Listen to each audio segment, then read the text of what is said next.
Now, let's get practical. Let's get Rust installed.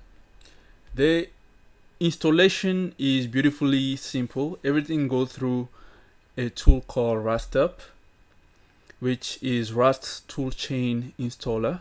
So on Mac or on Linux, open your terminal and run the following command.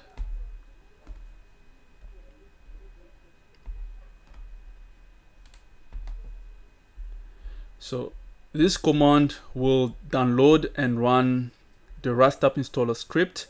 Follow the prompt. The defaults are fine for most people. So I've already done that, so I'm not going to install. But you can see all the instructions right here, and you also see it on GitHub. On Windows, you go to rustup.rs, download rustup init exe, run and follow the wizard. Once the installation is done, close and reopen your terminal. This is important. The installer adds Rust to your path, but your current terminal session won't know about it until you start it. But I recommend installing Linux on Windows. If you're using Windows, you install Linux on Windows with WSL. So this will make your development much more easier. So once the installation is done, close and reopen your terminal.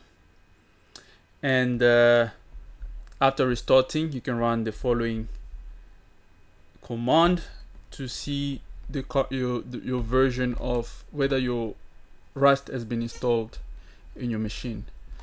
So Rust C version.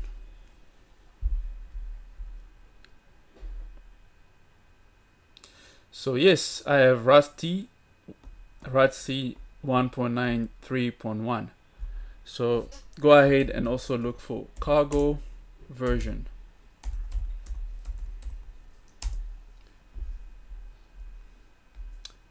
And cargo 1.93.1. To update everything at once, anytime you use the command rustup update, and to make sure you're on the stable channel, which is what we'll use throughout this course, is rustup default stable. That's it. You now have the entire Rust toolchain installed.